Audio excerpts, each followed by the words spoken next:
சொல்லுவேன் நானு. அவருடைய அவருடைய பேரை சொல்ற அளவு கூட இன்னும் வரல. இன்னும் அவருடைய புத்தகங்கள் நிறைய படிக்கணும். அதனால நம்ம சொல்லிக்கூடாதுன்றது ஒரு இதனாலே தவிர மற்றபடி வேற எதுவும் இல்ல.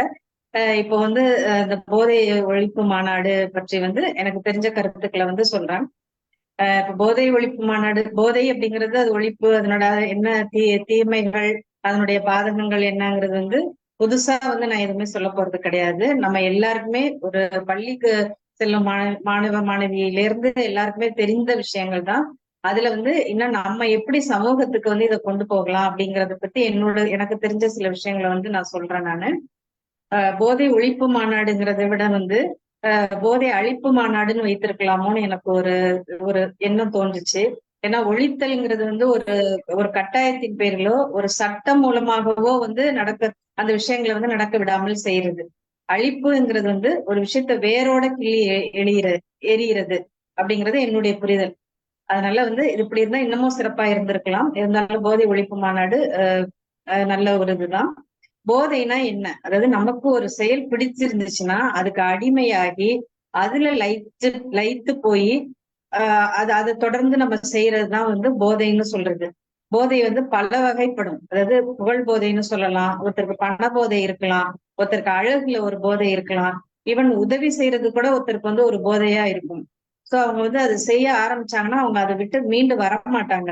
ஆனா இந்த குடிபோதைங்கிறது எப்படின்னா நம்மளை அடிமையாக்குறதோடு இல்லாம நம்மளை அழிக்கவும் செய்யறது. அதுதான் இதனுடைய ஒரு கொடுமையான கொடூரமான முகம்ங்கிறது. இன்னைக்கு காலகட்டத்துல பார்த்தோம்னா பிறந்த நாளா இருக்கட்டும், தீபாவளி, பொங்கல், புத்தாண்டு, இறப்பு, கருமாதி எதை எடுத்தாலும் இன்னைக்கு குடித்தல்ங்கிறது ஒரு கட்டாய கலாச்சாரமா இன்னைக்கு மாறிடுச்சு. இப்போ பிறந்த நாள்னு ஒரு பார்ட்டி வைக்கிறாங்க. இப்ப என்னை பொறுத்தவரை பிறந்த நாளுங்கிறது நமது வாழ்நாள்ல நம்ம வாழ்ந்து முடித்த காலங்களின் ஒரு கணக்குன்னு தான் நான் எப்பொழுதுமே நினைப்பேன். அதாவது நம்மளுக்கு கொடுக்கும் ஒரு எச்சரிக்கை அது. நம்மளுடைய உடலுடைய செல்கள் ஒரு கட்டம் வரைக்கும் தான் வளரும். அதுக்கப்புறம் தேய ஆரம்பிக்கும். வளர்ந்த செல்கள் இறக்கும், திரும்ப வளர ஆரம்பிக்கும். சோ அப்படி இருக்கிறப்போ அது நம்ம உடலுக்கு ஒரு எச்சரிக்கை கொடுக்குது. ஒரு மனிதனுக்கு 60 வயது சராசரி வயதுனாக்கா நம்மளுடைய இளமை 30 வயதுல இருக்கப்ப நம்ம எச்சரிக்கையா இரு, நீ சாதிக்க வேண்டிய விதயங்களை செய்ய அப்படிங்கறதுதான் பிறந்த நாளா நான் நினைக்கிறேன். ஆனா இன்னைக்கு இளைஞர்கள் என்ன பண்றாங்கன்னாக்க அந்த பிறந்த நாள் அன்னைக்கே குடிச்சு கும்மாளம் போட்டு இறந்த நாள் மாதிரி ஆகி மட்டை ஆகிடுறாங்க.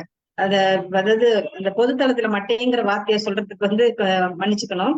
ஆனா இன்னைக்கு அந்த மாதிரி ஆயிடுச்சு நிலைமை. அதாவது முதல்ல கேக் கட்டிங்க, அப்புறம் பியர் பிராந்தின்னு அது ஒரு கட்டிங்க, அந்த மாதிரி ஒரு ஆயிடுச்சு. இப்ப கல்யாணங்கிறத அடுத்து கல்யாணம்னு போனா அங்க பேச்சுலர் பார்ட்டின்னு அங்கேயும் ஒரு குடிச்சு கும்மால் அடிச்சு அந்த மாதிரி ஒரு இது பண்றாங்க. ஒருத்தர் கல்யாணம் ஆனாலே குடும்ப பொறுப்பு சுமை தாங்க முடியாம ஒரு காலத்துல அவனே பேச்சுலர் வாழ்க்கைக்கு ஓடிடுவான். அது புரியாம எங்க பேச்சுலர் வாழ்க்கை தான் கடைசியானதோ அப்படின்னு நினைச்சுக்கிட்டு அது ஒரு பேச்சுலர் பார்ட்டின்னு வச்சு அங்கேயும் ஒரு குடிப்பு. அடுத்து தீபாவளி, பொங்கல்னு அங்கேயும் பாத்தீங்கன்னாக்கா அடுத்த நாள் தீபாவளி முடிஞ்சு பொங்கல் முடிஞ்சு நியூஸ் பேப்பர் எடுத்து பார்த்தா இத்தனை கோடி டாஸ்மாக்ல வருமானம் வருது. போன ஆண்டை விட இந்த வருஷம் அதிகமா கம்மியா, அதிகமா அதாவது அதிகமா இருந்தாக்கா அது அரசாங்கத்துக்கு ஒரு பெருமை. குறைவா இருந்துச்சுன்னா அதிகாரிகள் மீட்டிங் நடக்கும். அங்க கஷ்டப்பட்டு ஒருத்தர் ஐஏஎஸ் முடிச்சு ஒரு இதுல இருக்கிறவரு அங்க எப்படி சாராயம் எப்படி விற்கிறதுன்னு ஒரு கிளாஸ் எடுக்க வேண்டிய ஒரு கட்டாய சூழ்நிலை இன்னைக்கு இருக்குது. அடுத்து இறப்பு, ஒருத்தர் இறப்புங்கிறது பல விதப்படும். அதுல எப்படின்னா இந்த குடியினாலே இறக்குறவனும் இருந்திருப்பான். அந்த குடிக்கு வந்தவனும் பார்த்தனாக்க திரும்ப அவனும் குடிச்சு ஆட்டம் போட்டு அந்த மாதிரி குடி போதைங்கிறது அவ்வளவு ஒரு கட்டாயமான எல்லாத்தையும் ஏற்றுக்கொள்ளப்பட்ட ஒரு கலாச்சாரம் மாதிரி ஆயிடுச்சுன்றதுதான் என்னுடைய கண்ணோட்டம். ஒரு ரீசெண்டா ஒரு கண்ணகி நகர் பத்தி ஒரு வீடியோ ஒண்ணு பார்த்தேன் யூடியூப்ல. அதுல பெண்கள் எல்லாம் பேசுறாங்க. எப்படின்னாக்க அங்க 12, 13 வயசுலயே இளைஞர்கள் இது மாதிரி போதைப் பொருளுக்கு அடிமை. அது தண்ணி அடிக்கிறது, சொல்லப்போனா கல்லூரியெல்லாம் சொல்லப்போனா தண்ணி அடிக்கிறது, கஞ்சா பழக்கம், இந்த போதைப் பொருள் பழக்கம் எல்லாம் ரொம்ப சகஜமா இருக்குது. அவங்க யாருமே அவங்க அறிவுரை சொன்னா அதை கேட்கிற மனநிலையில கிடையாது. அந்த ஏரியால கொலை, கொள்ளை, திருட்டு எல்லாமே அதிகமா நடக்குது. அந்த பெண்கள் அழுகுறாங்க. இப்போ இந்த இந்த இதுல இருக்கிற பிள்ளைங்க யாரும் படிக்கிறது கிடையாது. சரி படிக்கலன்னு வேலைக்கு போனா ஆணா இருக்கட்டும், பெண்ணா இருக்கட்டும், ஒரு இளைஞரா இருக்கட்டும், இந்த கண்ணகி நகர்னா ஒரு வேலை கூட கொடுக்க மாட்டேங்கிறாங்க அப்படின்னு அந்த பெண்கள் அவ்வளவு வேதனைப்படுறாங்க. இந்த குடியினால என்ன ஆம்பளை பிள்ளைங்க இப்படி கெட்டு போறதுனால பெண்களுக்கும் அந்த ஒரு பெண்களையும் தவறான வழியில நடத்துறது, பேசி அந்த மீன் அந்த டீனேஜ்ல என்னென்ன பிரச்சனைகள் எல்லாம் இருக்குமோ அதை ஓவர் கம் பண்ண தெரியாம அதுல மாட்டிக்கிட்டு சிக்கிக்கிட்டு தவிக்கிறது. சோ வந்து அந்த ஏரியா பெண்களே வந்து நாங்க கூவத்துல வந்து வீடு இல்லாம இருந்தப்ப கூட நாங்க சந்தோஷமா இருந்தோம். இப்ப ஒரு ஏரியான்னு கொண்டு வந்து வச்சு இங்க வந்து எல்லாமே ரொம்ப சர்வ சாதாரணமா புழங்குற அளவுக்கு போயிடுச்சு. அரசாங்கமும் இது கண்டுக்கிறது இல்ல, காவல்துறையும் கண்டுக்கிறது இல்ல அப்படின்னு ரொம்ப அழுதாங்க. எனக்கு நான் இதை எப்படி யோசிச்சேன்னா, இந்த விஷயங்கள் வந்து அரசாங்கத்துக்கோ காவல்துறைக்கோ தெரியாம எதுவுமே கிடையாது. தெரிஞ்சுதான் கண்டுக்காம இருக்குதுன்றதுதான் என்னுடைய இது. ஏன்னாக்கா இந்த மாதிரி இளைஞர்கள் வந்து அவங்களுக்கு அரசியலுக்கு வந்து தேவைப்படுறாங்க. ஏன்னா நான் இன்னைக்கு அரசியலுக்கு வந்து ஒரு அடியாளுங்கிறது ஒரு ரவுடிங்கிறதெல்லாம் வந்து ஒரு தேவையான ஒரு ஒரு இதுவா ஒரு அமைப்பா மாறிடுச்சு. அவங்களுக்கு வேணும், அவங்களுக்கு காரியத்தை சாதிக்கிறதுக்கு, உருட்டலுக்கு மிரட்டலுக்கு இந்த மாதிரி இதுக்கெல்லாம் வந்து ஒரு இளைஞர் கூட்டம், இந்த மாதிரி இந்த கல்வி அறிவு உள்ள கூட்டம், மூர்க்கத்தனமான கூட்டம் வந்து தேவைப்படுது. அதுக்கு வந்து அந்த மாதிரி அதுல முக்கியமா பார்த்தா இதெல்லாம் இந்த ஒடுக்கப்பட்ட மக்கள் மூலமா தான் மக்கள் கிட்டதான் இருந்து அது அதிகமா வந்துட்டு இருக்குதுங்கிறது என்னுடைய இது. அதனால இது வேணும்னே இது வந்து கண்டும் காணாம அரசாங்கம் இருக்குதோ அப்படிங்கிறது வந்து எனக்குள்ள வந்து ஒரு பெரிய ஒரு கேள்விக்குறி. இன்னைக்கு வந்து உலக நாடுகள்லாம் பார்த்தாக்க இன்னைக்கு இந்தியாவுல வந்து ஒரு மறைமுகமா ஒரு நிர்பந்தம் வைக்கிறாங்க. என்னன்னா உங்க நாட்டுல வந்து மக்கள் தொகை இவ்வளவு தூரம் இருக்குது அப்படின்னாக்க கல்வி அறிவு வந்து ரொம்ப கிடையாது இந்தியாவுல. இப்பதான் கொஞ்சம் கொஞ்சமா வந்துட்டு இருக்கு. அப்படி இருக்கிறப்போ வந்து ஒரு லேபர் சோர்ஸ் வந்து எனக்கு நிறைய கொடு, ஆனா குறைச்சு ஊதியத்துக்கு கொடு அப்படின்ற ஒரு நெருக்கடியை வந்து மறைமுகமா வைக்குது. அப்ப குறைச்சு ஊதியம் கொடுக்கணும், உழைப்பு அதாவது உடல் உழைப்பு சார்ந்த இது வந்து குறைச்சு ஊதியத்துக்கு கிடைக்கணும்னாக்க மக்கள் வந்து கல்வி இருக்கக்கூடாது. அப்ப வந்து கல்வி எதுக்கு கொடுக்கணும்? அப்ப கல்வி அங்க தடைபடணும். அதனால என்ன பண்ண எனக்கு வந்து மறைமுகமா இங்க ஒரு என்ன ஒரு அரசாங்கத்துடைய இது என்ன நடக்குதுன்னா, இந்திய அளவுல நான் சொல்றேன் நானு. சோ அவங்க அந்த மக்களுக்கு வந்து பொருளாதார நெருக்கடியை கொடு, உளவியல் நெருக்கடியை கொடு, சூழலியல் நெருக்கடியை கொடு, இது எல்லாத்தையும் கொடுத்தனாக்க அவன் வந்து எப்படி படிக்க போகிறது கிடையாது. ஏன்னாக்கா ஒரு ஆணோ பெண்ணோ மனதளவுல வந்து பாதிக்கப்படும் போது அவனுக்கு வந்து கல்வியில வந்து கண்டிப்பா அவனுக்கு ஒரு பெரிய ஒரு ஈடுபாடு வராது. ஒரு உதாரணத்துக்கு சொல்ல போனோம்னாக்க அப்ப என்ன பண்ணுவாங்க, படிப்பு ஏறனா ஆட்டோமேட்டிக்கா வேலைக்கு போன்னு சொல்லுவாங்க. அட்லீஸ்ட் அவன் குடிக்கிறதுக்காக வேண்டியாவது அவன் சம்பாரிச்சு அந்த சம்பாதிக்கிற பணத்தை வந்து குடியில செலவழிப்பான். சோ அந்த மாதிரி ஒரு காலகட்டம் வந்து இன்னைக்கு வந்துட்டு இருக்குது. இன்னைக்கு இந்தியாவுல வந்து பார்த்தோம்னா இந்த மேனுபேக்சரிங் செக்டர் அந்த உற்பத்தி துறை அதுல எல்லாம் பார்த்தா 40% வந்து பெண்கள் வந்து தமிழ்நாட்டுல இருக்கிறாங்க. அதுவும் அது வந்து இது வந்து அரசு வந்து கொடுத்த இது என்கிட்ட இருந்த டேட்டா வந்து 19-20 எனக்கு ரீசன்ட் டேட்டா கிடைக்கல, கலெக்ட் பண்ணல நானு. அப்ப இருந்ததுனால அவசரத்துல எடுத்துட்டேன். அந்த வருஷத்திலேயே பார்த்தேன்னாக்கா இந்தியா முழுக்க 15.8 லட்சம் பெண்கள் வந்து தொழிற்சாலையில வேலை பார்க்கறாங்க. அதுல தமிழ்நாட்டுல மட்டும் 6.79 லட்சம் பேர் வேலை பார்க்கறாங்க. அது 43% தமிழ்நாட்டுல இருந்து வருது. அதாவது எப்படின்னா இந்தியாவுடைய சராசரியை விட வந்து இது வந்து ரொம்ப அதிகம். அப்போ இவங்க எல்லாம் ஒரு வீட்டுக்கு வந்து ஒரு பெண் இவ்வளவு 43% சம்பாதிக்கிறாங்கன்னாக்க மீதி வந்து ஆண்கள் சம்பாதிக்கிறாங்கன்னு அர்த்தம். அப்ப 2 பேரோட வருமானம் ஒரு வீட்டுக்கு போகுதுனாக்க எதுக்கு இன்னமும் வந்து நம்ம வந்து வறுமையிலையும் கஷ்டத்திலையும் வந்து மக்கள் இருக்கிறாங்கன்னு யோசிச்சு பார்த்தா அதுக்கு முதல் காரணம் வந்து இந்த குடிதான். அதாவது குடிங்கிற நான் பெரிய லெவல்ல சொல்றேன். இந்த போதைப் பொருள்கள் கஞ்சா அதை பத்தி நான் இப்ப பேச வரல. இது வந்து அப்படமா தெரியறதுனால பேச வரேன். சோ அந்த என்ன ஆகுதுனாக்கா இந்த பெண்கள் சம்பாத்தியம்னா ஆண் சம்பாத்தியம் 90% வந்து அவங்களுடைய சொந்த இதுக்கும் இந்த மாதிரி வந்து அதாவது உடல் உழைப்பை சார்ந்தவர்களை பத்தி நான் பேசிட்டு இருக்கிறேன் நானு. அவங்க வந்து அவங்களுடைய பணங்கள் எல்லாமே என்ன ஆகுதுன்னா இதுக்கு போயிடுது. இந்த மாதிரி குடிக்கு அந்த மாதிரி போறப்ப பெண்களுடைய செலவு என்ன ஆகுதுனாக்க அந்த வீட்டு செலவு போக, குழந்தைகள் பராமரிப்பு செலவு போக, மீதி செலவு அவங்க கணவருடைய அந்த உடல்நிலை அந்த மருத்துவ இது எனக்கு குடிச்சு குடிச்சு வீணாகிறப்போ அதுல வந்து வீணாகுது. சோ பெண்களுடைய உழைப்பும் இங்க வந்து வீணா போகுது. அடுத்து வந்து இப்ப வந்து என்ன கேட்டாக்கா இப்ப குடிங்கிறது வந்து என்னை பொறுத்த வரைக்கும் அது ஒரு நான் தீவிரவாதமா தான் நான் பாக்குறேன் நானு. அதாவது தீவிரவாதம்ங்கிறது அதாவது ஒரு அங்கீகரிக்கப்பட்ட அரசாங்கத்தால் அங்கீகரிக்கப்பட்ட ஒரு தீவிரவாதமா தான் நான் வந்து போதையை வந்து பாக்குறேன். ஏன்னா தீவிரவாதம்ங்கிறது என்னது, 4 பேர் சேர்ந்து அரசாங்கத்துக்கு தெரியாம சில செயல்களை செய்து மக்களை அழிக்கிறது, அந்த நாட்டுடைய வளர்ச்சியை தடுக்கிறது. அதுதான் வந்து தீவிரவாதம். ஆனா இங்க எப்படின்னா அந்த அங்கீகாரத்தோட ஒரு தனி மனிதனுடைய அழிவுங்கிறது வந்து அவன் குடும்பத்தை அழிக்குது, அவனுடைய பிள்ளைகளை பாதிக்குது, அவனுடைய மனைவியை பாதிக்குது, அவன் குடும்பத்தை பாதிக்குது. அதனால அவங்க அந்த சமுதாயம் பாதிக்கிற ஒட்டுமொத்த தேசமே பாதிக்குது. அப்ப இதுவும் வந்து ஒரு விதமான தீவிரவாதம் தானே. இப்போ அதே மாதிரி வந்து இந்த மதுவிலக்கு கொண்டுட்டு வாங்கன்னு சொல்லும் போது எல்லா அரசாங்கமும் சொல்ற ஒரே காரணம் என்னன்னாக்கா வந்து கள்ளச்சாராயம் பெருகிறோம்னு சொல்றாங்க. இப்ப கொரோனாவுல வந்து இருந்தோம், நம்ம 3 மாதங்கள் இருந்தோம். அப்போ 3 மாதங்கள்ல வந்து எனக்கு தெரிஞ்சிருந்தாக்க எந்த கள்ளச்சாராயம் பெருகுனுச்சு, இல்ல கள்ளச்சாராயம் பெருகிறதுக்கான வாய்ப்பு இல்லைங்கிறது வந்து ஒரு வாதத்துக்கு வச்சாலும் குடிக்காததுனால வந்து யாருக்கு என்ன கெடுதல் வந்துச்சு, அவங்களால 3 மாசம் குடிக்காம இருக்க முடிஞ்சது இல்ல. அதெல்லாம் எப்படி முடிஞ்சுச்சு? அப்ப இந்த ஒரு அரசாங்கம் வந்து இந்த திட்டத்த வந்து எடுத்தாதானே வந்து அதனுடைய செயல்பாடுகள் எப்படி இருக்கும்னு பண்ண முடியும். அதாவது எதையுமே இம்ப்ளிமெண்ட் பண்ணாமலே வந்து இது பண்ணாக்க கள்ளச்சாராயம் பெருகிடும்னாக்க, அப்புறம் எப்படிதான் வந்து இத திருத்துறது? நான் என்ன நினைக்கிறேன்னா, அரசாங்கம் வந்து பிள்ளைகளுக்கு வந்து கல்விக்கு வந்து கால்ல போடுற செருப்புல இருந்து எல்லாமே தோள்ல போடுற பையில இருந்து எல்லாமே குடுக்குது. இலவசமா குடுக்குது. இது ஐ மீன் கவர்மெண்ட் பிள்ளைகளுக்கு. ஆனா, அந்த பிள்ளைகளுடைய நிலைமை இன்னைக்கு எப்படி இருக்கு? நான் என்ன சொல்றேன்னா, ஒரு பொருளாதார ரீதியா பார்க்கும்போது அரசாங்கங்கள் பொருளாதார ரீதியா நெறைய இவங்களுக்குன்னு இவ்வளவு செலவு, இவங்களுக்குன்னு செலவு குடுக்குது. அதாவது இப்படி விளிம்பு நிலை மக்களுக்கு இந்த திட்டம், அந்த திட்டம்னு சொல்லிட்டு. நான் என்ன சொல்றேன், பொருளாதாரமா நீங்க அவ்வளவு செலவு பண்ணாதீங்க. நீங்க டாஸ்மாக் ஒழிச்சிருங்க போதும். டாஸ்மாக் ஒழிச்சு நீங்க எந்த இலவசமுமே வேண்டாம். நீங்க பொருளாதார ரீதியா உதவி வேண்டாம். கல்விய குடுங்க. நல்ல கல்விய குடுங்க. அந்த பள்ளிகள் அரசு பள்ளி இன்னைக்கு அரசு பள்ளிகள்ல இருக்கிறதுல வந்து பெரும்பான்மை பிள்ளைகள் யாருன்னு பார்த்தா ஒடுக்கப்பட்ட சமூகத்துல இருந்து வந்த பிள்ளைகள் தான். இன்னைக்கு அரசு மருத்துவமனைகளை வந்து பெரும்பான்மை உபயோகிக்கிறது யாருன்னாக்கா ஒடுக்கப்பட்ட மக்கள்ல இருந்து ஒடுக்கப்பட்ட மக்கள் தான் வர்றாங்க.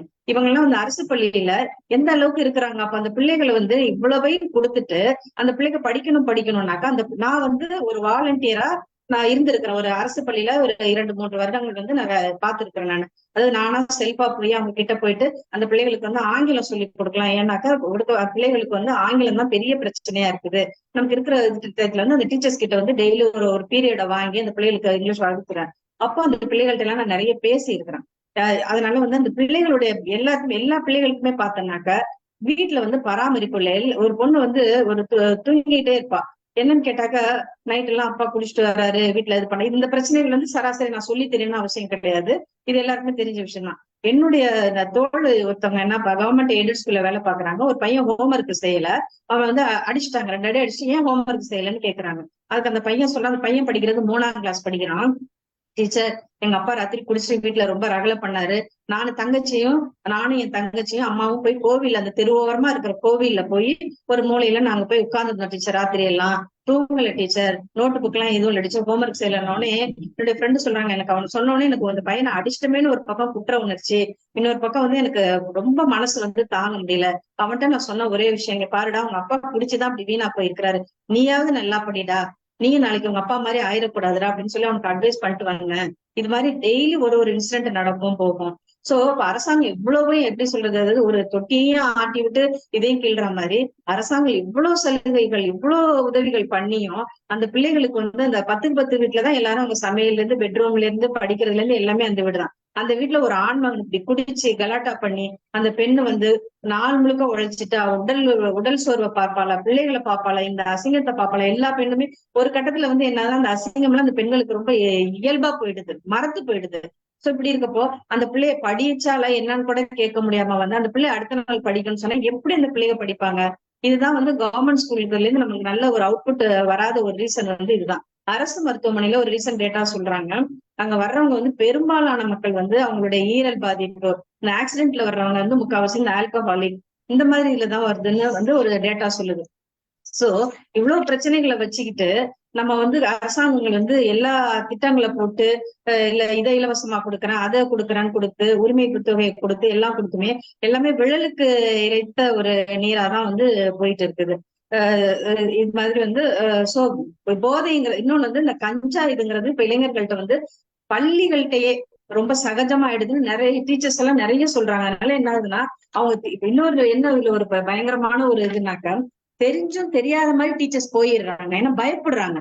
ஏன்னா அவன் வந்து ஒருத்த வந்து ட்ரக் அடிக்ட் ஆயிட்டாங்கிறது ஒரு டீச்சர் அந்த டீச்சருக்கு தெரிஞ்சது கூட அதை கண்டுக்காம போயிடுறாங்க. ஏன்னாக்கா அவன் எப்படி இருப்பான், என்ன பண்ணுவான், நாளைக்கு நம்மளை குத்திட்டா என்ன பண்றது, அந்த அளவுக்கு வந்து ஒரு சமூகம் வந்து ஒரு மோசமான ஒரு இதை நோக்கி போயிட்டு இருக்கு. ஆனா அந்த சமூகம்ன்ற ஒரு கேட்டகரியில வர்றது யாருனாக்கா எல்லாமே மெஜாரிட்டின்னு பார்த்தா ஒடுக்கப்பட்ட மக்களா தான் வர்றாங்க. அதை முதல்ல புரிஞ்சுக்கணும். எனக்கு இன்னொரு என்ன ஒரு ஆதங்கம்னா இவங்க எல்லாம் வந்து அரசாங்கம் இந்த எந்த ஒரு சீர்திருத்த நடவடிக்கையும் எடுக்கலனாக்கா இப்ப எனக்கு உண்மையிலே என்னுடைய நோக்கம் என்னன்னா எந்த அரசாங்கம் வந்தாலுமே அவங்க வந்து ஒரு ஓட் பேங்கா பாக்குறாங்க. இவங்க படிச்சுட்டாங்கன்னா, ஏன்னா படிச்சவங்க 3/4 பேர் ஓட்டு போட வர மாட்டான், நல்லா வசதியாயிரும், நல்லா செட்டில் ஆயிட்டு உட்காந்துருவான். இந்த ஓட்டு போட வர்றவங்க யாரெல்லாம் பார்த்தா எல்லாம் விளிம்பு நிலை மக்கள், கொஞ்சம் ஓரளவுக்கு சராசரி கீழே வருமானம் உள்ள மக்கள், கல்வி அறிவு கம்மியா இருக்க மக்கள், இவங்களை நம்பிதான் வந்து நம்மளுடைய ஓட்டு வங்கியே இருக்குது. இதை வளர்க்கணுங்கிறதுக்காக தான் வந்து அரசாங்கம் வந்து இதை வந்து வளர்த்து விடுதோ, மறைமுகமா வளர்த்து விடுதோங்கிறது வந்து எனக்குள்ள வந்து பெரிய ஆதங்கம்.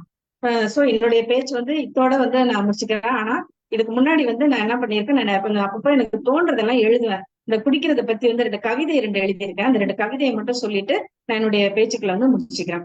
அதாவது எப்படின்னா, என்னோட முதல் கவிதை எப்படின்னாக்க, ஒரு பெண்ணா வந்து இந்த குடிப்பதை பத்தி கோவமா நான் எழுதியிருக்கிற ஒரு கவிதை. அதாவது குடிப்பது தவறில்லை அப்படின்ட்டு. குடிப்பது தவறில்லை. குடித்தல் பொதுவுடைமை ஆகும் வரை. ஆண்களே, ஞாயிற்றுக்கிழமைகளில் அசைவம் கட்டாயமாக்கப்படுவது போல் மதுவையும் மதிய உணவில் சேருங்கள். மனைவியும் மகளும் மகனும் குடித்தே தீர வேண்டும் என சட்டம் இயற்றுங்கள். குடும்பத்தில் ஆண்கள் குடித்தால்தான் தவறு, குடும்பமே குடித்தால் தவறில்லை. ஏனெனில் என் போன்ற சமூக ஆர்வக் கோளாறுகள் அமைதியாக்கி விடுவார்கள். உங்களின் நட்புக்கு உற்சாகம் கொடுக்கும் மதுவை விருந்தினர்களின் விருந்து பட்டியலிலும் வையுங்கள். எல்லா குடும்பங்களும் குடித்தால் எதிர்வினை ஆற்ற யாரும் இருக்க மாட்டார்கள். ஆனால் ஒரு விண்ணப்பம், ஆண்களே, ஒருவேளை உங்கள் குடியினால் கணையம் கெட்டு, கல்லீரல் கெட்டு, இதயம் கெட்டு, சிறுநீரகம் கெட்டு மருத்துவமனைக்கு மனு கொடுத்தீர்களானால் மனைவிகளுக்கு தயவு செய்து விவாகரத்து வழங்கி விடுங்கள். தோழியாய், தாசியாய், தாயாய், சகோதரியாய், மருமகளாய், வேலைக்காரியாய் என எல்லா அவதாரமும் எடுத்துவிட்ட பெண்களுக்கு செவிலித்தாய் வேலையை இலவசமாய் இணைப்பாக்காதீர்கள். யாருடன் நீங்கள் குடித்து கழித்தீர்களோ அவர்களே உங்களை காப்பாற்றட்டும். விட்டு விடுங்கள் பெண்களை அப்படின்னு இது ஒரு பகுதி. இன்னொன்னு வந்து மது அடிமைகள்ன்ற பேர்ல வந்து வர்க்க பேதத்தை வச்சு வந்து எழுதியிருக்கிறேன் நானு. அது படித்தவன் மது அடிமைகள், தலைப்பு வந்து மது அடிமைகள். படித்தவன் குடித்தால் மது, பாமரன் குடித்தால் சாராயம். பணக்காரன் பப்பில் ஆட்டம், ஏழை தெருவில் ஆட்டம். பணக்காரன் சைட் டிஷ் சிக்கன் 65, ஏழைக்கு என்றுமே ஊறுகாய்தான். செலவு செய்ய குடிப்பவன் பணக்காரன், குடித்தே செலவழிப்பவன் பாமரன். படித்தவன் ஒருவருக்கும் தெரியாமல் குடிக்கிறான், பாமரன் ஊரறிய குடிக்கிறான். படித்தவன் இனமறிந்து குடிக்கிறான், ஏழை குடிக்கின்ற இனமாகிறான். உள்ளவன் மனைவி உள்ளுக்குள் அழுகிறாள், இல்லாதவனின் மனைவி ஊரறிய அழுகிறாள். விலங்கிலிருந்து மேம்பட்டவனா மனிதன், ஏனெனில் விலங்குகள் குடிப்பதில்லை. சந்தோஷமும் துக்கமும் சம அளவில் அவற்றுக்கு. அளவோடு குடிப்பவர்களாம், அதனால் பாதகம் இல்லையாம். யார் சொல்வது அவர்களுக்கு? கெட்டுப்போன உடலுக்கு அளவு கிடையாதென்று. 20 வயதில் ருசி பார்த்த நாக்கு 70லும் ஈரம் குறையாமல் ஏங்குகிறது. என் தலைமுறை பேசிக் கொள்கிறது. மதுவுக்கு என் தலைமுறை பேசிக் கொள்கிறது. மதுவுக்கு அடிமையான மானுடர்களின் சோக கதைகளை என் வருங்கால தலைமுறை என்ன பேசும் தெரியுமா? மதுவுக்கு அடிமையாகாத மானுடர்களும் இருக்கிறார்களாம். அது ஒரு சரித்திர நிகழ்வென 8ஆம் உலக அதிசயத்தின் இறை தூதர்கள் என பேசிக் கொள்வார்கள். படித்தவன் ஆனாலும் பாமரன் ஆனாலும் ஏழை ஆனாலும் பணக்காரன் ஆனாலும் ஒன்று மட்டும் உண்மை, மதுவை நீங்கள் குடிக்கவில்லை, நீங்கள் தான் மதுவை குடிக்கிறீர்கள். நன்றி, வணக்கம். சிறப்பு தோழர். அரசியல்வாதி இல்ல அப்படின்னு சொல்லிட்டு அழகா அரசியல பேசிட்டீங்க.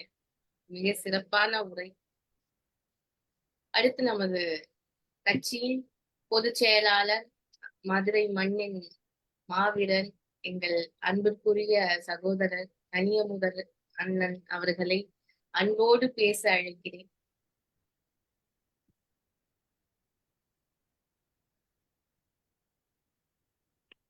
கேக்குதுங்களா? கேக்குதுண்ணா.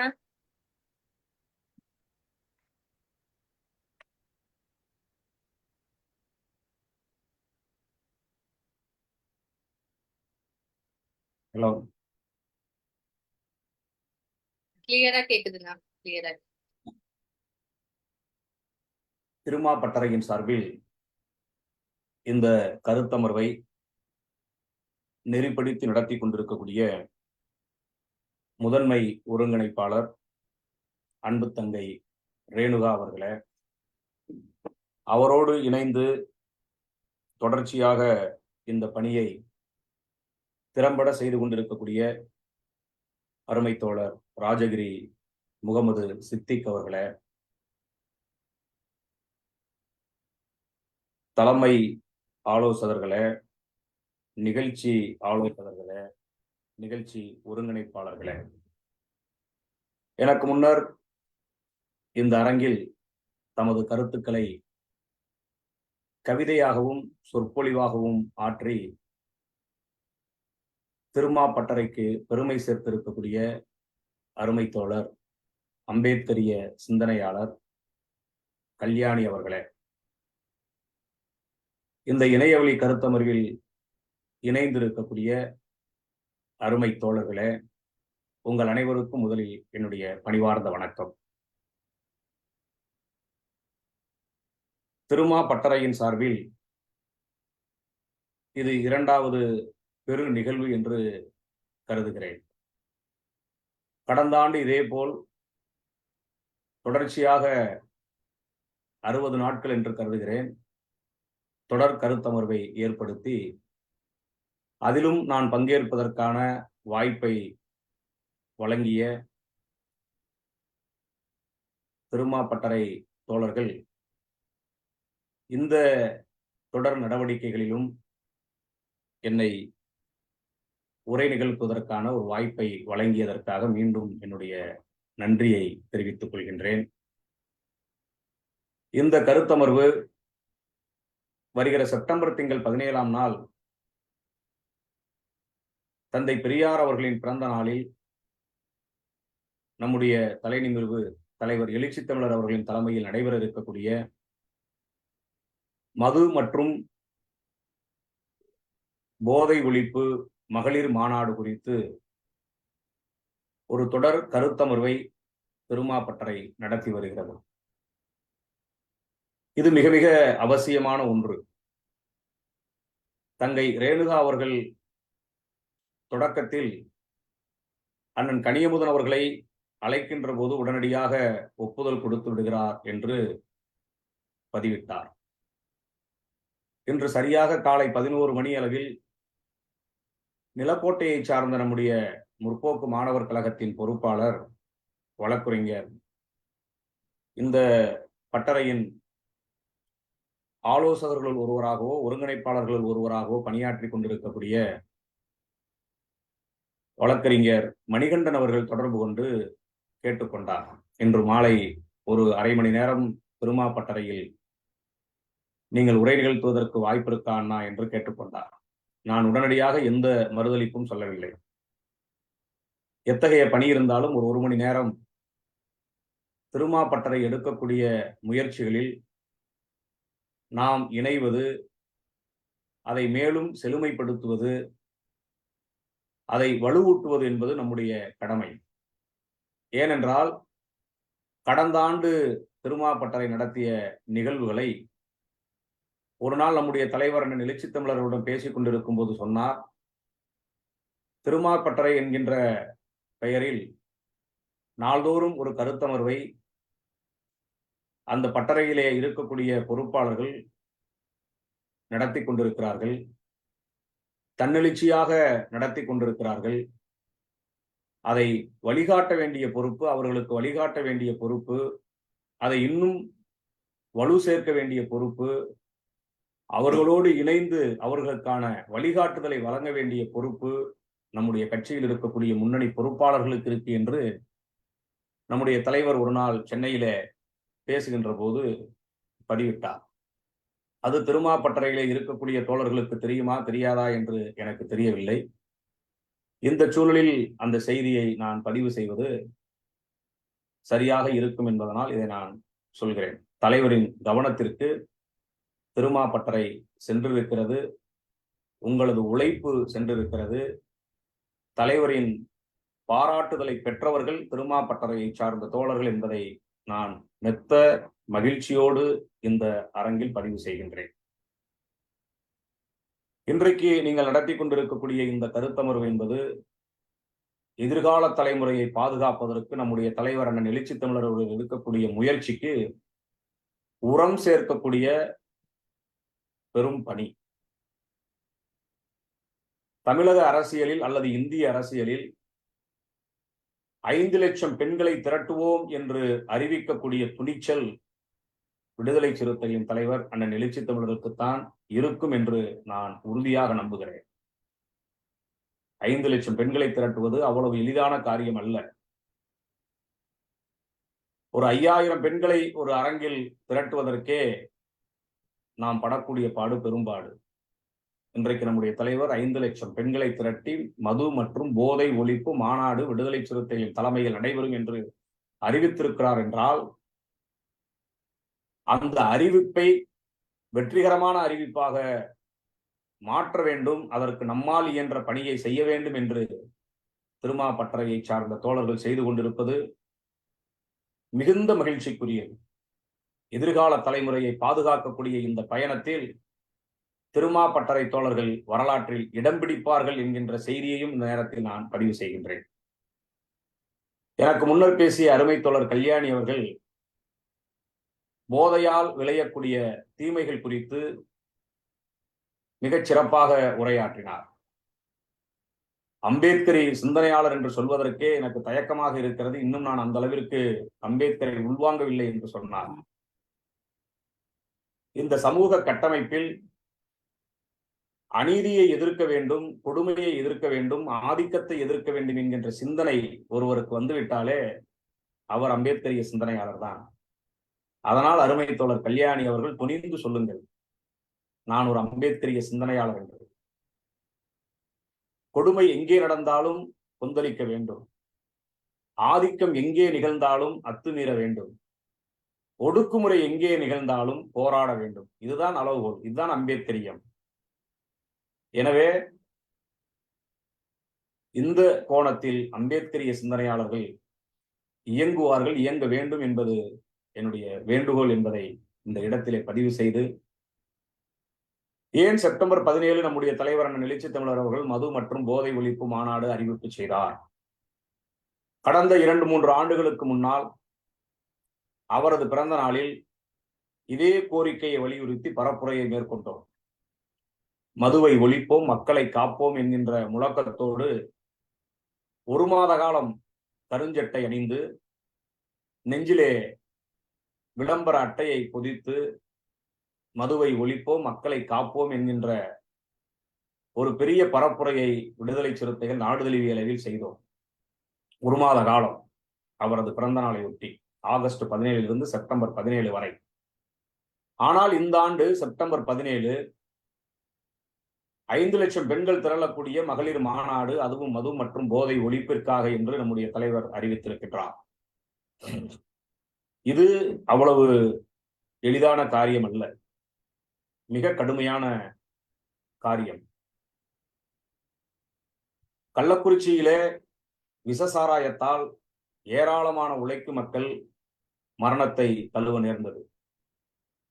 நேரடியாக நம்முடைய தலைவர் அந்த பகுதிக்கு சென்று மக்களை சந்தித்து ஆறுதல் சொல்லுகின்ற போது, பாதிக்கப்பட்ட மக்கள் மட்டுமல்ல, எந்தெந்த கிராமத்திற்கு நம்முடைய தலைவர் சென்றாரோ அத்தனை கிராமத்திலும் இருக்கக்கூடிய பெண்கள் சொன்ன ஒரு வார்த்தை, விஷசாராயத்தை மட்டும் ஒழிக்க வேண்டும் என்பது எங்கள் கோரிக்கை அல்ல, நச்சு சாராயத்தை ஒழிக்க வேண்டும் என்பது மட்டும் எங்களுடைய கோரிக்கை அல்ல, டாஸ்மார்க்கை ஒழிக்க வேண்டும், டாஸ்மார்க்கை இழுத்து பூட்ட வேண்டும் என்பதுதான் எங்களுடைய கோரிக்கை என்று அந்த களத்தில் பாதிக்கப்பட்டவர்களும் அந்த கிராமத்தில் இருந்த பெண்மணிகளும் நம்முடைய தலைவரிடம் சொன்ன அந்த செய்திதான் இன்றைக்கு மது மற்றும் போதை ஒழிப்பு மாநாடு, மகளிர் மாநாடு என்கின்ற அளவிற்கு அது வீரியம் பெற்றிருக்கிறது.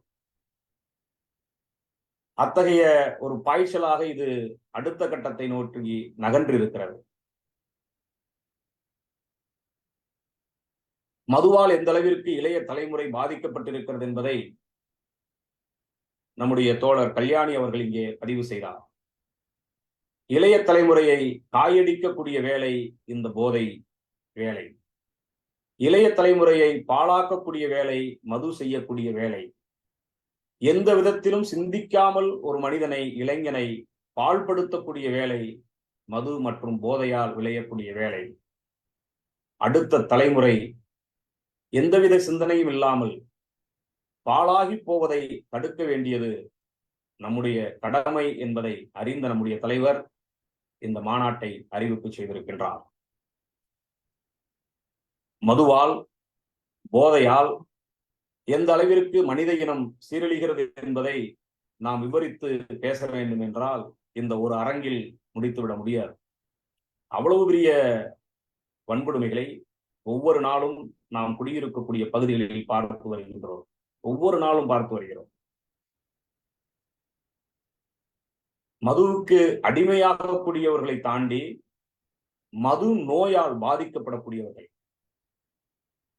மதுவிற்கு அடிமை என்றாலே அது அடிக்ட் அப்படின்னு சொல்லுவாங்க. அவன் போதைக்கு அடிமை ஆயிட்டான்பா, அவனை திருத்த முடியாது அப்படின்வாங்க. அந்த எல்லையை தாண்டியவர்கள் மது நோய்க்கு ஆட்பட்டவர்கள். அவர்கள் விழித்திருக்கக்கூடிய நேரம் குறைவு. விழித்திருக்கக்கூடிய நேரம் குறைவு. அப்படி விழித்திருக்கக்கூடிய நேரத்தில் என்ன செய்வார்கள் என்றால், அந்த மது நோயால் பாதிக்கப்பட்டவர்கள் மறுபடி அந்த மதுவை குடிப்பதற்கு அவதூறுகளை பரப்புவார்கள், பொய் சொல்வார்கள். அப்படி ஏராளமான கால்பை கற்கக்கூடிய நபர்களாக இந்த குடி நோயால் பாதிக்கப்பட்டவர்கள் புலம்பித் தெரிவதை நாம் கண்கூடாக பார்த்திருக்கிறோம். இதையெல்லாம் அறிந்த நம்முடைய தலைவர் இதை ஒழிக்க வேண்டும் என்பதற்கான ஒரு பெரும் முயற்சியை இன்றைக்கு மேற்கொண்டு வருகிறார். கடந்த ஒரு வாரத்திற்கு மேலாக தமிழ்நாட்டின் பல மாவட்டங்களில் மாவட்ட செயற்குழுகளில் பங்கேற்று வருகின்றோம். அந்த மாவட்ட செயற்குழுக்களில் ஆகஸ்ட் 17 நம்முடைய தலைவரின் பிறந்த நாள், செப்டம்பர் 17 நாம் நடத்தவிருக்கக்கூடிய மது மற்றும் போதை ஒழிப்பு மாநாடு, கட்சி மறுசீரமைப்பு உள்ளிட்ட விவகாரங்களை பற்றி பேசி வருகின்றோம். அதில் மிக முக்கியமாக இந்த மாநாடு குறித்தும் தலைவருடைய பிறந்த நாள் குறித்தும் மிக அழுத்தமாக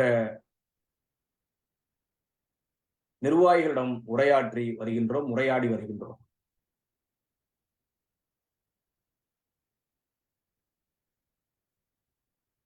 எழுச்சி தமிழர் அண்ணனுக்காக நான் உயிரை கொடுக்கிறேன், அவருக்காக நான் எதையும் செய்வேன் என்று சொல்லக்கூடிய நம்முடைய இயக்கத்தை சார்ந்த அல்லது விடுதலை சிறுத்தைகளாய் இருக்கக்கூடிய அல்லது அண்ணனை தலைவராக ஏற்றுக்கொண்டிருக்கக்கூடிய ஒவ்வொருவரும் இந்த அறிவிப்பை வெற்றிகரமான அறிவிப்பாக மாற்ற வேண்டும் என்றால், நேற்று வரை நான் மதுவிலே மயங்கி கிடந்தேன், போதையிலே உழண்டு கிடந்தேன், இனிமேல் நான் அந்த பக்கம் திரும்ப மாட்டேன் என்று உறுதி ஏற்பதுதான் தலைவரின் இந்த அறிவிப்பிற்கு அது ஒரு வெற்றிகரமான அறிவிப்பாக அமையும். அரசு மதுக்கடைகளை மூடுகிறதோ இல்லையோ, போதை மாத்திரை உள்ளிட்ட அந்த பொருட்களுக்கு தடை விதிக்கிறதோ இல்லையோ, என் அண்ணன் அறிவித்து விட்டார், என் தலைவர் அறிவித்து விட்டார், இனிமேல் அந்த பக்கம் நான் செல்ல மாட்டேன். என்னுடைய தந்தை சென்றாலும் அவரை செல்வதை நான் அவருக்கு எடுத்துச் சொல்லி இதனால் வரக்கூடிய விளைவுகளை பற்றி எடுத்து பேசி அந்த எல்லையிலிருந்து அவரை நான் திசை திருப்புவேன் என்கின்ற உறுதிமொழியை நாம் ஒவ்வொருவரும் எடுக்க வேண்டிய காலகட்டம் இந்த காலகட்டம். அப்படிப்பட்ட ஒரு நிகழ்வு தமிழக மண்ணில் நிகழ்மையானால், நாம் சொல்கிறோமே விடுதலை சிறுத்தைகள் கட்சியில் மகளிர் அதிகமாக அணிதிரள வேண்டும் என்கின்ற ஒரு வேண்டுகோள் விடுக்கின்றோமே, பெண்களை அதிகமாக இயக்கத்திற்குள் கொண்டு வர வேண்டும் என்று ஆசைப்படுகிறோமே, அது தன்னால் நடக்கும், தன்னால் நடக்கும். நான் எவ்வளவோ சொல்லி பார்த்தேன், என் மகன் குடிப்பழக்கத்தை விடவில்லை. நான் எவ்வளவோ கேட்டுக்கொண்டேன், என்னுடைய கணவர் குடிப்பழக்கத்தை விடவில்லை. ஆனால் நம்முடைய தலைவர் அண்ணன் எழுச்சி தமிழர் சொன்னார் என்பதற்காக என் மகன் குடியை விட்டான், என்னுடைய கணவர் குடியை விட்டார் என்று ஒவ்வொரு பெண்மணியும் வீட்டில் மகிழ்கிறார் என்றால், தன்னெழுச்சியாக மிகப்பெரிய அளவில் பெண்கள் நம்முடைய இயக்கத்திற்கு வருவதற்கான ஒரு பெரும் வாய்ப்பு இருக்கிறது. தன்னெழுச்சியாக நாம் யாரையும் தேடி செல்ல வேண்டியதில்லை. இந்த மாநாடு இப்படிப்பட்ட புறநிலை செயல்களோடு பல வேலைகளை செய்து வருகிறது. எனவே இந்த மது பழக்கத்திலே இருக்கக்கூடியவர்கள் யாராயிருந்தாலும், நம்முடைய இயக்கத்தை தாண்டி நம்ம இயக்கத்திற்கும் அவருக்கும் சம்பந்தமே இல்லாத ஒரு நபராக இருந்தாலும், அவரும் அவரது குடும்பத்தில் சிறப்பாக வாழ்வதற்கு, உடல் நலத்தை பேணுவதற்கு இந்த பரப்புரை, இந்த மாநாடு மிகப்பெரிய ஒரு வெற்றியை அந்த குடும்பத்திற்கு தரும் என்கின்ற ஒரு பெரும் முயற்சியோடு இந்த மாநாட்டை நாம் நடத்த இருக்கின்றோம். அந்த மாநாடு வெற்றி அடைவதற்கு இத்தகைய கருத்தமர்வை ஒவ்வொரு நாளும் நடத்தி கொண்டிருக்கக்கூடிய திருமா பட்டறையை சார்ந்த தோழர்கள் செப்டம்பர் 17 வரை இடைவிடாமல் இதை நடத்த வேண்டும் என்கின்ற வேண்டுகோளையும் இந்த இடத்திலே விடுப்பது என்னுடைய கடமை. வருகிற ஆகஸ்ட் 17 நம்முடைய தலைநிமிர்வு தலைவர் அண்ணன் எழுச்சி தமிழர் அவர்களின் பிறந்த நாள்.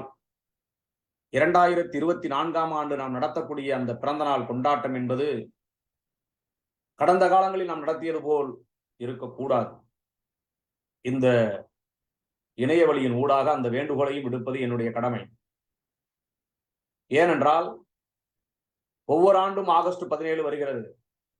நம்மால் இயன்ற அளவு நம்முடைய கிராமங்களில் கொடியேற்றுவதுண்டு, பெயர் பலகையை புதுப்பிப்பது உண்டு,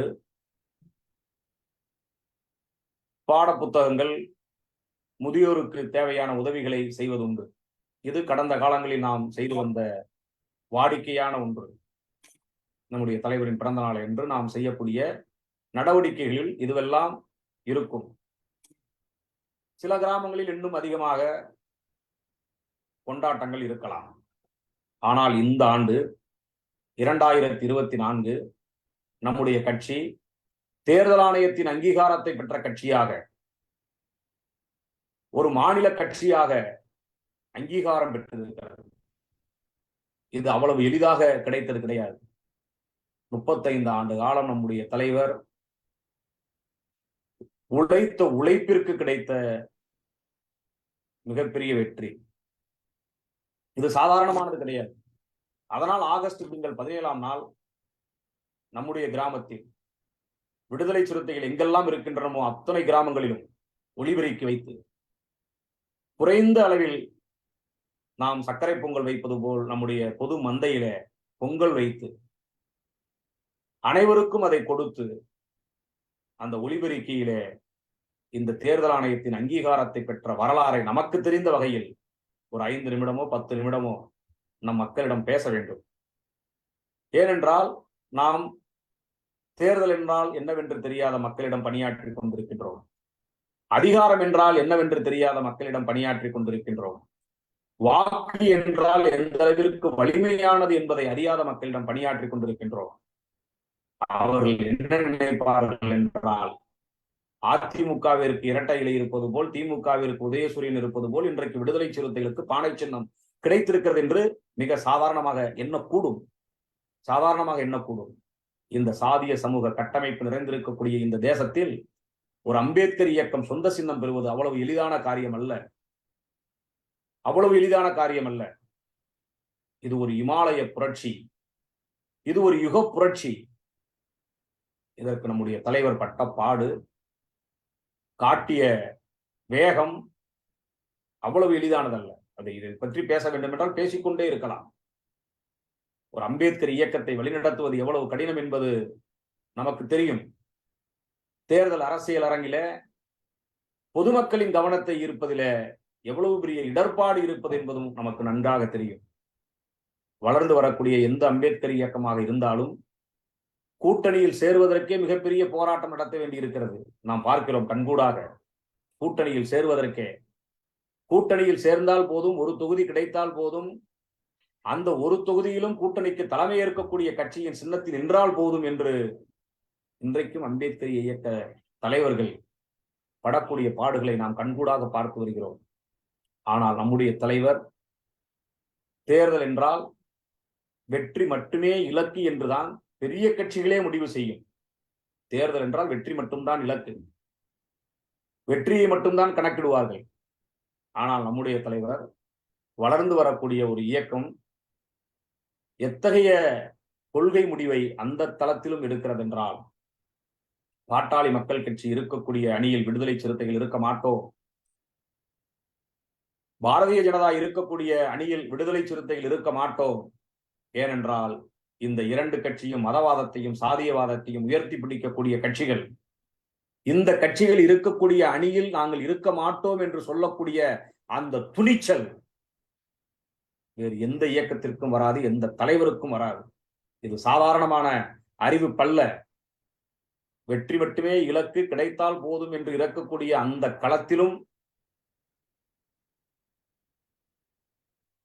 இந்த முடிவை, துணிச்சலான முடிவை, எவ்வளவு பெரிய பின்னடைவு வந்தாலும் பரவாயில்லை என்று அந்த களத்திலே துணிந்து சொல்லி இன்றைக்கு தனி சின்னத்திலே போட்டியிட்டு வெகு மக்களின் பேராதரவோடு இன்றைக்கு மாநில கட்சி என்ற அங்கீகாரத்தை இந்த 2024 நாம் பெற்றிருக்கிறோம் என்றால்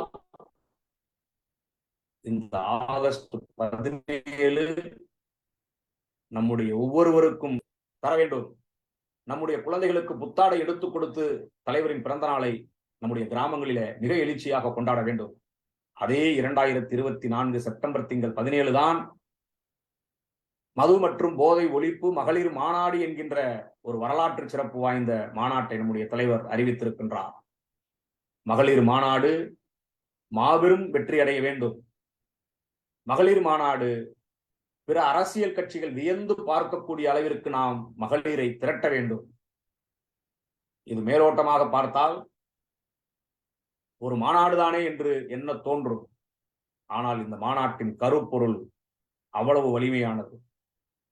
இந்த மாநாட்டின் கருப்பொருள் மிகப்பெரிய மாஃபியா கும்பலை எதிர்க்கக்கூடிய கருப்பொருள், சாதாரணமானதல்ல. 90களின் தொடக்கத்தில் மதுரையிலே பல கிராமங்களில் கள்ளச்சாராயம், கஞ்சா விற்பனை செய்யப்பட்டது. காவல்துறை அதிகாரிகளால் தடுத்து நிறுத்த முடியவில்லை. என்றைக்கு அண்ணன் எழுச்சி தமிழர் அவர்கள் பல கிராமங்களில் பயணப்பட்டாரோ அதன் பிறகு இளைஞர்கள் துணிச்சலாக, விடுதலை சிறுத்தைகள் துணிச்சலாக கள்ளச்சாராயத்தை ஒழிப்பதற்கான முயற்சியிலே ஈடுபட்டார்கள். கஞ்சா விற்பனையை தடுப்பதற்கான முயற்சியிலே ஈடுபட்டார்கள். நான் பிறந்த பகுதியாக இருக்கக்கூடிய SMP காலனியில் மிகப்பெரிய கஞ்சா வியாபாரம், கள்ளச்சாராயம் ஓடியது. மாலை 6 மணிக்கு மேல் நம்முடைய கோவிலில் கூட நம்மால் நிற்க முடியாது. அந்த அளவிற்கு கள்ளச்சாராயம் பிடிப்பதற்கு வரக்கூடிய கூட்டம் மிகப்பெரிய கூட்டமாக நம்முடைய பகுதியிலே வந்து போய்கொண்டிருக்கும். காவல்துறை வந்தால் நம்மை விரட்டுவார்கள், கள்ளச்சாராயம் விற்பவனை விரட்ட மாட்டார்கள். இந்த நிலைதான் இருந்தது. நம்முடைய தலைவர் அண்ணன் எழுச்சி தமிழர் அவர்கள் என்றைக்கு நான் பிறந்த பகுதிக்கு வந்து கொடியேற்றினாரோ அன்றைக்கு கள்ளச்சாராயம் இந்த பகுதியிலே ஒழிக்கப்பட்டது. அப்படி அவர்கள் விடுதலை சிறுத்தை நகர்ப்புறங்களிலே இருந்த இந்த பழக்க வழக்கம், நச்சு சாராயம் விற்கக்கூடிய பழக்க வழக்கம், கஞ்சா, மாத்திரை, ஊசி போன்ற போதை பழக்க வழக்கங்கள் நகர்ப்புறங்களில் தான் இருந்தது என்று நாம் ஒரு காலத்தில் பேசியிருந்தோம். இன்றைக்கு குக்கிராமங்கள் வரையில இந்த கொடுமை விரவி பரவி போய் கிடக்கிறது. இளைய தலைமுறையை பாழ்படுத்திக் கொண்டிருக்கிறது. எனவே இதை தடுக்க வேண்டியது நம்முடைய கடமை என்பதனால் நம்முடைய தலைவர் இந்த வரலாற்று சிறப்பு வாய்ந்த மாநாட்டை நடத்த இருக்கின்றார். இது மாஃபியா கும்பல் மிகப்பெரிய மாஃபியா கும்பலின் மிகப்பெரிய எதிர்ப்பை நாம் சம்பாதிக்க வேண்டியிருக்கும். ஏனென்றால் இன்றைக்கு இத்தகைய போதை பழக்க வழக்கங்களை கள்ளச்சந்தையில் இருப்பவர்கள் யார்? மிகப்பெரிய மாஃபியா கும்பல். இன்றைக்கு நாம் இதை எதிர்க்கிறோம் என்றால் அவர்களின் எதிர்ப்பை நாம் சமாளிக்க வேண்டியிருக்கும். இன்னும் ஒருபடி நாம் மேலே போய் சொல்ல வேண்டும் என்றால்,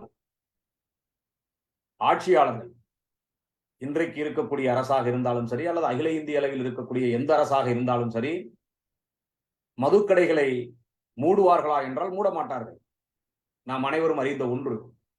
மதுக்கடையில் வரக்கூடிய வருமானத்தை வைத்துதான் ஆட்சியை நடத்தி கொண்டிருக்கிறோம் என்று வெளிப்படையாக சொல்லக்கூடிய போக்கு இன்றைக்கு தமிழகத்தில் மட்டுமல்ல அகில இந்திய அளவில் இருக்கிறது. கூட்டணியில் இருந்து கொண்டு மதுவை ஒழிப்போம், போதையை ஒழிப்போம், அதற்காக 5 லட்சம் பெண்களை திரட்டுவோம், மாநாடு போடுவோம் என்றால் கூட்டணிக்கு தலைமை ஏற்கக்கூடிய கட்சி, நாட்டை ஆண்டு கொண்டிருக்க கட்சி இதை எப்படி பார்க்கும்? எப்படி பார்க்கும்? கூட்டணி முக்கியமா, மக்களின் நலன் முக்கியமா என்று வருகின்ற போது எப்போதுமே நம்முடைய தலைவர் மக்கள் நலனே முக்கியம் என்றுதான் அந்த களத்தில் இருப்பார். கூட்டணி முக்கியம் என்பதையெல்லாம் பின்னால் தள்ளி வைத்து விடுவார். அப்படிதான் இந்த மது மற்றும் போதை ஒழிப்பு மாநாடும் கூட்டணியா மக்களின் நலனா என்றால் மக்களின் நலனே முக்கியம் என்கின்ற அடிப்படையில் நம்முடைய தலைவர் இந்த மாநாட்டை அறிவித்திருக்கின்றார். எனக்கு முன்னர் பேசிய நம்முடைய அருமை தோழர் கல்யாணி அவர்கள் அவருடைய கவிதை வரியில அவரது வலியை வெளிப்படுத்தினார். ஒரு ஆண்மகனை திருமணம் செய்த அந்த பெண் எத்தனை பாத்திரங்களை அவள் வகிக்க வேண்டியிருக்கிறது.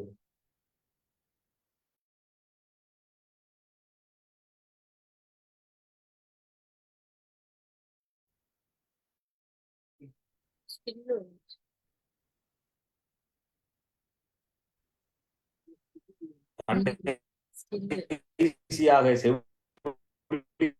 செவ்வியராகவும் இருக்க வேண்டியிருக்கிறது என்ற அவரது கவிதையிலே பாடி வழியை செய்ய வேண்டியிருக்கிறது. கடைசியாக எங்கள் அந்த வரி எத்தகைய வழியாக அந்த வரி இருக்கிறது. இதையெல்லாம் உணர்ந்தவர்கள் விடுதலை சிறுத்தைகள். இளைய தலைமுறையை பாதுகாப்பது என்பது தமிழகத்தில் இருக்கக்கூடிய ஒட்டுமொத்த பெண்களை மட்டுமல்ல, அகில இந்திய அளவில் இருக்கக்கூடிய பெண்களுக்கும் மிகப்பெரிய பாதுகாப்பாய் விளைவது எது என்றால் இந்த மது மற்றும் போதை ஒழிப்புதான். ஏன் இளம்பெண்கள் பாலியல் வல்லுறவுக்கு ஆளாக்கப்படுகிறார்கள்? சின்னஞ்சிறு குழந்தைகள் அந்த கொடுமைக்கு ஆளாக்கப்படுவது எதனால்? ஒவ்வொரு நாளும் பத்திரிகைகளில் செய்தி பார்க்கிறோமே. பிஞ்சுகளை கசைக்கு எரியக்கூடிய அந்த கேவலமான செயல் எதனால் நடக்கிறது? இந்த மதுவால், போதையால் மனித மூளை சீரழியக்கூடிய இந்த செயலை அது செய்வதனால் இத்தகைய கொடூரங்கள் நிகழ்ந்து கொண்டிருக்கின்றன. எனவே விடுதலை சிறுத்தைகளின் தலைவர் அண்ணன் எழுச்சி தமிழர் அவர்கள் மது மற்றும் போதை ஒழிப்பு மாநாடை அறிவித்திருக்கின்றார். தமிழ்நாடு அரசு இந்த கோரிக்கையில் இருக்கக்கூடிய நியாயத்தை உணர்ந்து இதில் கவனம் செலுத்த வேண்டும் என்று கூட்டணியிலே மிக முக்கிய அங்க வகிக்கக்கூடிய கட்சியினுடைய தலைவரின் கோரிக்கை என்பதை தமிழ்நாடு அரசு பரிசீலனை செய்ய வேண்டும் என்று திருமா பட்டறை நடத்தக்கூடிய இந்த கருத்தமர்வில் திருமா பட்டறையின் சார்பாகவும் விடுதலை சிறுத்தைகள் வேண்டுகோள் விடுக்க கடமைப்பட்டிருக்கின்றோம். எனவே இந்த மாநாடு மாபெரும் வெற்றியை தரக்கூடிய மாநாடு. இந்த மாநாடு தமிழக அரசியல் வரலாற்றில் மிக முக்கியமான இடத்தை தொடக்கூடிய மாநாடு. ஏனென்றால் 5 லட்சம் பெண்களை திரட்டுகிறோம், 5 லட்சம் பெண்களை திரட்டுவோம் என்கின்ற அந்த நம்பிக்கையோடு நாம் பயணப்பட இருக்கின்றோம். நான் முதலில் சொன்னது போல் எத்தகைய போராட்டம் வெற்றி அடைய வேண்டும் என்றால் அந்த போராட்டத்திற்கு பெண்களின் பங்களிப்பு மிக மிக முக்கியமானது. 1992 நம்முடைய தலைவர் அவர்களை காவல்துறை கைது செய்து கொண்டு போய் மிகப்பெரிய அச்சுறுத்தலை செய்த போது அவரை விசாரிக்காமலேயே கொண்டு வந்து காவல்துறை மதுரையிலே இறக்கிவிட்டு போனது. அதற்கு மிக முக்கியமான காரணம் அன்றைக்கு பெண்கள் நடத்திய போராட்டம்தான். மாவட்ட ஆட்சித்தலைவர் அலுவலகத்தை முற்றுகையிட்டு வெறும் 50 அல்லது 100 பெண்கள் முற்றுகையிட்டதனுடைய விளைவு நம்முடைய தலைவரை விசாரிப்பதற்கு கடத்தி சென்ற காவல்துறை எந்தவித விசாரணையும் செய்யாமல் ஏற்றிய இடத்திலேயே கொண்டு வந்து இறக்கிவிட்டு போனார்கள். யார் இந்த திருமாவளவன் என்று பத்திரிகையிலே செய்தி வந்தது. யார் இந்த திருமாவளவன்? முதன்முறையாக கடைகளிலே தொங்கக்கூடிய அந்த வால் போஸ்டரில், பத்திரிகையினுடைய வால் போஸ்டரில் செய்தி வந்தது. யார் இந்த திருமாவளவன்? மாவட்ட ஆட்சித்தலைவர் அலுவலகம் முற்றுகை, பெண்கள் போராட்டம் என்று செய்தி வந்தது. வெறும் 100 பெண்கள் நடத்திய அணிதிரட்டி நடத்திய போராட்டம் இன்றைக்கு நமக்கு எவ்வளவு பெரிய தலைமையை கொடுத்திருக்கிறது, எவ்வளவு பெரிய ஆற்றல் வாய்ந்த தலைமையை கொடுத்திருக்கிறது, எவ்வளவு பெரிய பேராளுமை மிகுந்த தலைமையை நமக்கு கொடுத்திருக்கிறது. காவல்துறை அன்றைக்கு கடத்தி கொண்டு போய் நம்முடைய தலைவர் மீது பொய் வழக்கு போட்டு சிறையிலே அடைத்திருந்தால், வன்கொடுமை செய்திருந்தால் எவ்வளவு பெரிய பாதிப்பு நமக்கு, இந்த தமிழ் சமூகத்திற்கு எவ்வளவு பெரிய பாதிப்பு. இந்த தமிழ் சமூகத்திற்கு பாதிப்பு ஏற்படாத வண்ணம் நம்முடைய தலைமையை பாதுகாத்தவர்கள் அன்றைக்கு மதுரை மாவட்டத்தை சார்ந்த பெண்கள். இன்றைக்கு ஒட்டுமொத்த இந்தியாவில் இருக்கக்கூடிய இளைய தலைமுறையை பாதுகாப்பதற்கான பெரும் போரில் விடுதலை சிறுத்தைகள் தலைமையில் அணிதிரள இருப்பவர்கள் பெண்கள். எனவே அந்த முனைப்போடு வருகிற செப்டம்பர் திங்கள் 17ஆம் தேதி கள்ளக்குறிச்சியில் தலைவர் எழுச்சி தமிழர் அவர்களின் திருமுகத்தை பார்ப்பதற்கு 5 லட்சம் பெண்களோடு நாங்களும் வருவோம். எங்களுக்கு இருக்கை கிடையாது என்று தலைவர் சொல்லிவிட்டார். வரக்கூடிய பெண்களுக்கு மட்டும்தான் இருக்கை முன்வரிசை என்று அறிவித்திருக்கின்றார். இதை மனமோந்து வரவேற்றிருக்கின்றோம். கடைசி நாற்காலி அல்ல, நாற்காலியே இல்லை என்றாலும் பரவாயில்லை, நின்று கொண்டு அந்த மாநாட்டை பார்ப்போம். 5 லட்சம் பெண்கள் திரள வேண்டும். அகில இந்திய அளவில் இருக்கக்கூடிய இளைய தலைமுறையை பாதுகாப்பதற்கான இந்த பெரும் பணியில் பெண்களின் பங்களிப்பு மகத்தானது என்கின்ற வரலாற்று சாதனையை நிகழ்த்த இருக்கிறீர்கள். அப்படிப்பட்ட அந்த சாதனையினுடைய ஒரு உந்து செயலாய் ஊக்கச் செயலாய், முன்னெடுப்பு செயலாய் இந்த கருத்தமர்வை நடத்தி கொண்டிருக்கக்கூடிய தங்கை ரேணுகா உள்ளிட்ட திருமா பட்டறையை சார்ந்த அனைத்து தோழர்களுக்கும் மீண்டும் ஒரு முறை என்னுடைய நெஞ்சார்ந்த நன்றியையும் பாராட்டுதலையும் தெரிவித்து வாய்ப்புக்கு நன்றி கூறி நிறைவு செய்கிறேன். நன்றி, வணக்கம். சிறப்பான உரையன்னா தலைவரின் சாயல் பேச்சில் அப்படியே தெரிஞ்சதுன்னா அது தலைவர் உட்கார்ந்து பேசுற மாதிரியே இருந்தது எனக்கு. நான் அண்ணனா தலைவரான்னு பார்த்துட்டு இருக்கேன். அந்த அளவு தலைவரோட பார்வையே அப்படியே இங்க பிரதிபலிச்சதுக்கு நன்றி அண்ணா. தோழர்கள் யாராவது அண்ணன்ட்ட பேசுறீங்களா? கலந்துரையாடல் இருக்காங்களா? இருக்காங்க. மணிகண்டன் அண்ணா இருக்காரு, உங்களை ஒருங்கிற ஆலோசகர். காலைல பேசி தெரிவானாரு. ஆமா, அன்மியூட் பண்ணுங்க. நம்ம இங்க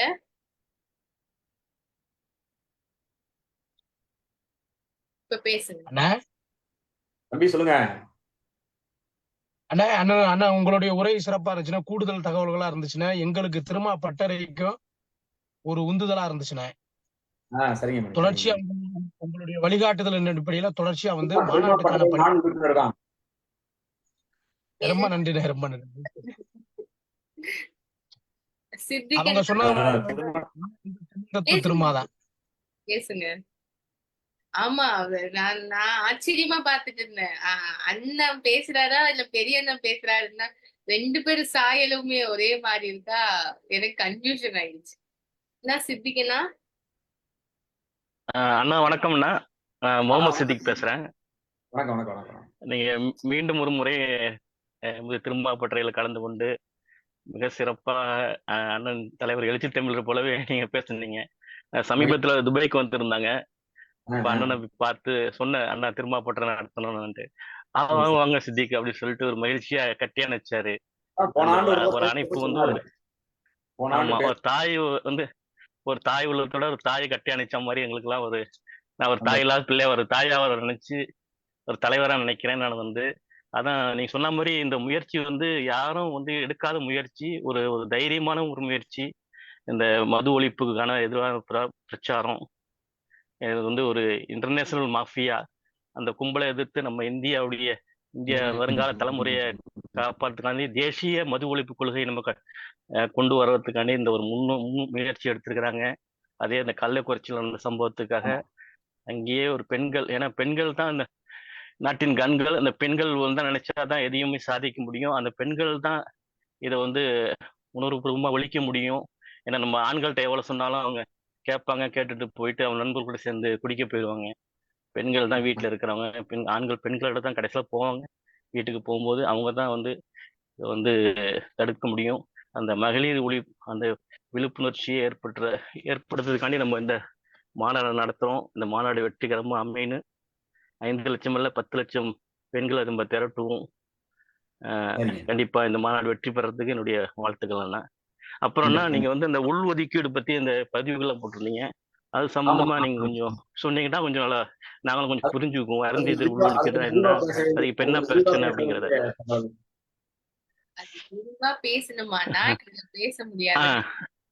சரி, நான் ரொம்ப மகிழ்ச்சி. அது ஒரு சப்ஜெக்டா ஒரு நாளைக்கு பேசுவோம் நம்ம. கண்டிப்பா பேசணும். அதான் தலைவர் அது மாநாடும் வச்சிருக்கிறாங்க. 13ஆம் தேதி வள்ளுவர் கோட்டத்துல அந்த ஆர்ப்பாட்டமும் வெற்றி அடையணும். ரொம்ப நுணுக்கமான அரசியல். அந்த வார்த்தையில அந்த வார்த்தை புரிதல் தான் இன்னும் யாருக்கும் கிடைக்கல. அதனால சில பேர் நம்ம அதை கண்டிக்கிறோம் அப்படின்ற மாதிரி, எதிர்க்கிறோம் அப்படின்ற நினைக்கிறாங்க. 90கள்ல இருந்து இந்த கோரிக்கை எழப்பட்ட போது அப்போது இருந்து இந்த கோரிக்கைக்கு அழுத்தம் கொடுத்தவர் தலைவர் எழுச்சி தமிழர். இப்பயும் இந்த உச்சநீதிமன்ற தீர்ப்பு வந்தோடனே இதை வரவேற்கிறோம் அப்படின்னு சொல்லி அறிக்கை கொடுத்த முதல் கட்சி விசிகா தலைவர் தான் அறிக்கை கொடுத்தாங்க. அதனால இது சம்பந்தமா தனியா நான் ஒரு காணொலியை போடலான்னு இருக்கிறேன். கண்டிப்பா வரவேற்கிறோம். கண்டிப்பா அது நாங்க பல இடங்கள்லயே நம்ம ஷேர் பண்றோம். நீங்க கண்டிப்பா காணொலி போடுங்க. நீங்க முகநூல்ல கட்டாயம் போடுறேன். நிச்சயம். மகிழ்ச்சி மிக்க மகிழ்ச்சி. வேற யாரும் கேட்கறதா கேளுங்க. கல்யாணிக்கு மிக்க நன்றி. சிறப்பா இருந்தது அவங்க கவிதை. அன்மியூட் பண்ணுங்கக்கா. நன்றிங்க. இருக்காங்களா? போயிட்டாங்களா? ரொம்ப சிறப்பா ரொம்ப ரொம்ப ரொம்ப சிறப்பா இருந்தது. எங்களை ரொம்ப செவிலியர் நன்றி. ஆக்காதீங்கடா அப்படின்னு சொன்னா உள்ளபடியே ரொம்ப பெரிய வழியில இருந்து வந்த வரி அது வந்து. அதை உணர முடியுது எங்கனால. ரொம்ப சிறப்புங்கம்மா, ரொம்ப சிறப்பு. Thank you, thank சந்தோஷம். you. எந்த ஊருங்கம்மா நீங்க? சென்னைங்களா? சென்னை, ஆனா ஸ்கூலிங் எல்லாம் தஞ்சாவூர். சரிங்க சரிங்க. சந்தோஷங்கம்மா, சந்தோஷம். ரொம்ப நன்றி. ஆ, அரங்கத்துக்கு ரொம்ப நன்றி. Thank you sir. நன்றி. என்னை இதுக்கு அறிமுகப்படுத்திய அருள் செல்விக்கும் நன்றி. சரிங்க சரிங்க.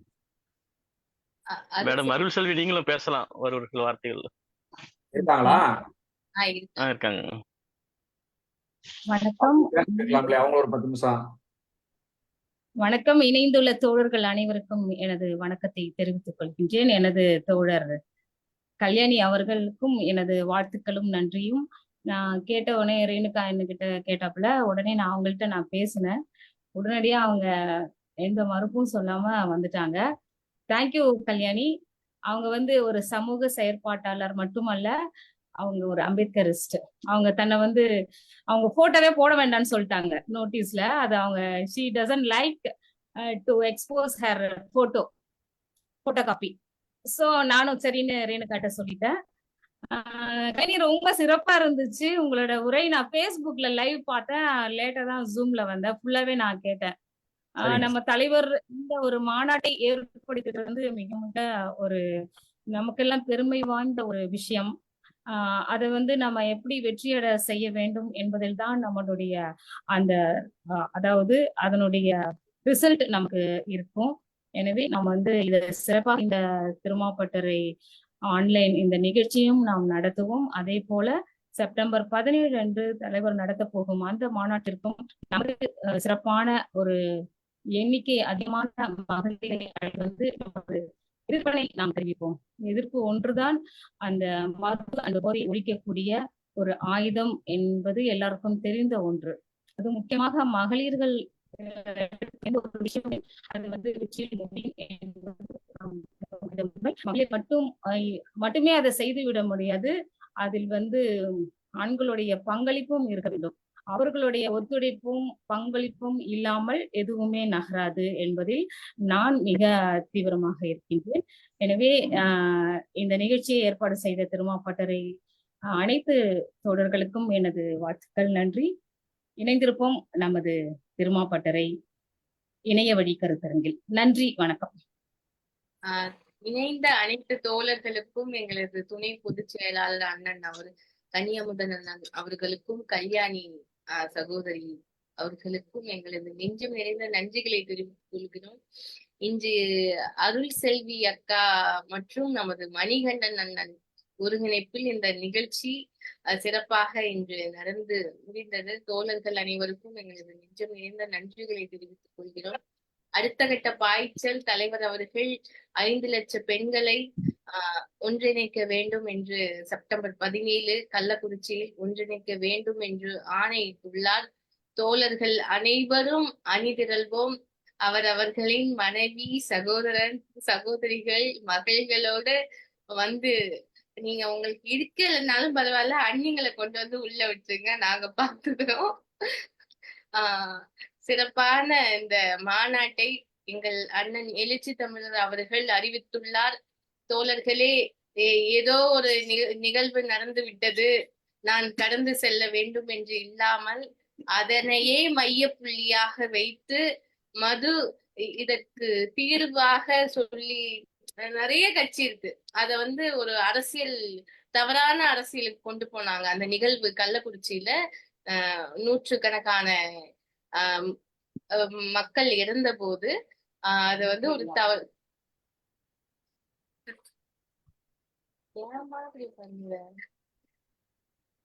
அத ஒரு தவறா கொண்டு செஞ்சாங்க. ஆனா வந்து அண்ணன் மட்டும்தான் அதுல யாரு பாதிக்கப்பட்டாங்களோ மகளிர் பாதிக்கப்பட்டாங்க, அவங்கள மையமா வச்சு இந்த மாநாட்டை ஒருங்கிணைச்சிருக்காரு.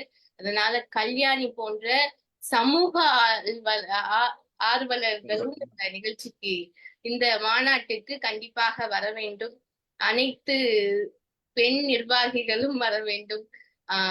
இதனை ஒருங்கிணைத்த அனைத்து தோழர்களுக்கும் எனது நெஞ்சம் நிறைந்த நன்றிகளை தெரிவித்துக் கொண்டு இந்த அமர்வை முடிவு செய்கிறேன். நன்றி, வணக்கம். நன்றி, வணக்கம் அனைவருக்கும்.